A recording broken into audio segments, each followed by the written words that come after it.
வணக்கம். இன்னைக்கு நாம புரட்டாசி மாத பழமொழிகளை எல்லாம் பார்க்கலாம்.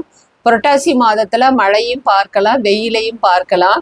புரட்டாசி கற்கள் கண்டெடுத்து மழை பெய்யும்னு சொல்லுவாங்க. நம்ம இரவு நேரத்துல தூங்கி விடியற் காலத்துல எந்திரிப்போம், பார்த்தா மழை பெஞ்சிருக்கும், அட்டையெல்லாம் ஊறும். பெருமாள் மலைக்கு போறப்ப படியில எல்லாம் பாத்தீங்கன்னா சின்ன அட்டை பெரிய அட்டையெல்லாம் ஊறுறதெல்லாம் பார்க்கலாம்.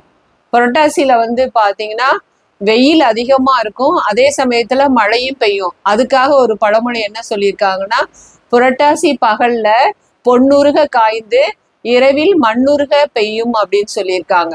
அப்ப பகல்ல பயங்கரமா வெயில் அடிக்குமா, இரவு நேரத்துல மழை பெய்யுமா அப்படிங்கிறதா இந்த அர்த்தமே. அப்புறம் புரட்டாசி மாதத்துல சம்பா நடவு செய்யணும்னு சொல்லியிருக்காங்க. புரட்டாசி மாதத்துல வெயிலும் மழையும் மாறி மாறி அடிக்கிறதுனால காய்ச்சல் அதிகமா ஏற்படுங்கிறதுனால புரட்டாசி காய்ச்சல்ங்கிறதையும் சொல்லியிருக்காங்க.